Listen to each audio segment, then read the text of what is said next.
Bonjour et bienvenue dans cette nouvelle édition de Business Africa. Je suis Afolake Oyinloye.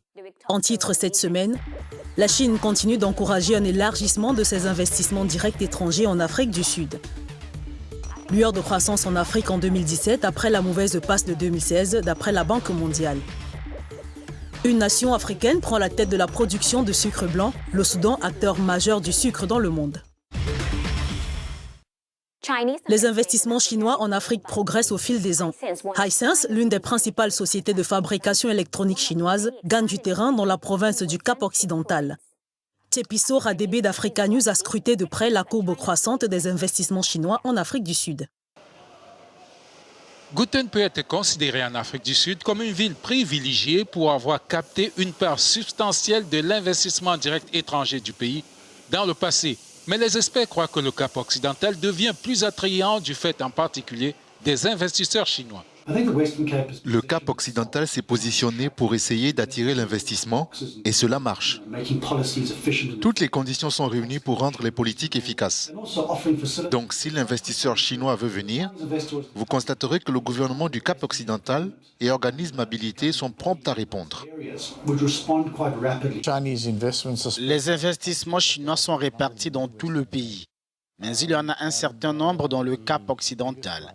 Et le plus important est celui de la société Hisense, Atlantis, spécialisée dans la fabrication de téléviseurs, des réfrigérateurs. Et je sais qu'ils ont des plans d'extension.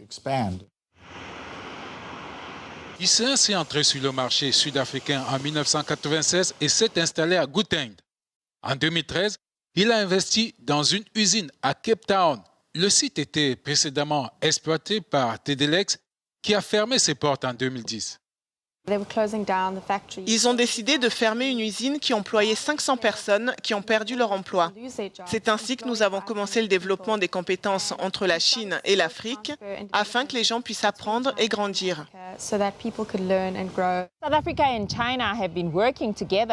L'Afrique du Sud et la Chine, souligne notre correspondante, ont travaillé pour attirer des investissements dans le pays, créer des emplois et améliorer les compétences sur le marché du travail. Les centres commerciaux chinois sont devenus populaires pour ceux qui cherchent à obtenir les meilleures affaires. De nombreux investisseurs chinois qui viennent en Afrique du Sud l'utilisent comme point d'entrée sur le continent grâce à la qualité du réseau routier et ferroviaire. Ayodele Ebo d'Afrinvest nous rejoindra depuis Lagos au Nigeria pour décrypter l'influence chinoise en Afrique. Bienvenue dans ce programme. Merci de votre invitation. La Chine investit massivement en Afrique.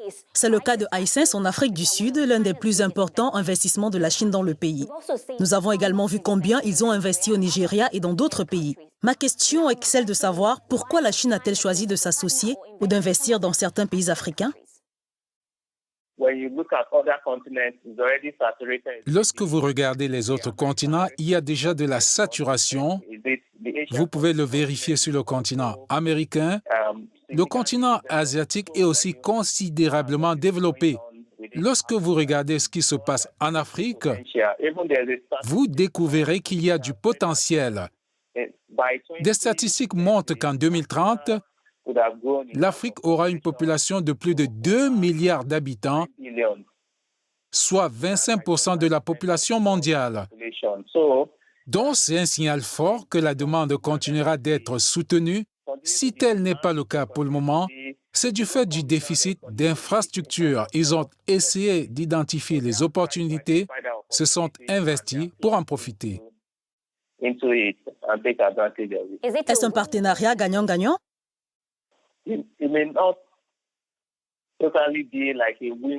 Ce n'est pas une situation entièrement gagnant-gagnant, car ils ne viennent pas pour rien. Ils ont identifié des opportunités et ils ont octroyé un prêt à long terme à un taux d'intérêt plus bas. Mais pour la plupart du temps, la préoccupation majeure concerne surtout la qualité de ce que vous obtenez par rapport à ce que vous bénéficiez de l'Europe ou des États-Unis. Le monde ou le continent compose avec ceux qui sont prêts à venir et à prendre des risques.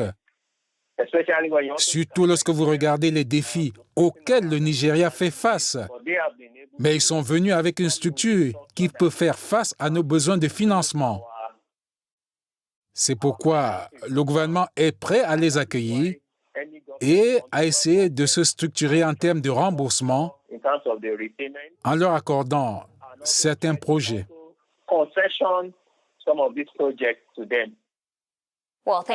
Merci pour cet éclairage. Plus tard, nous vous emmènerons au cœur de la principale raffinerie de sucre située au Soudan. Vous suivez Business Africa. À tout de suite.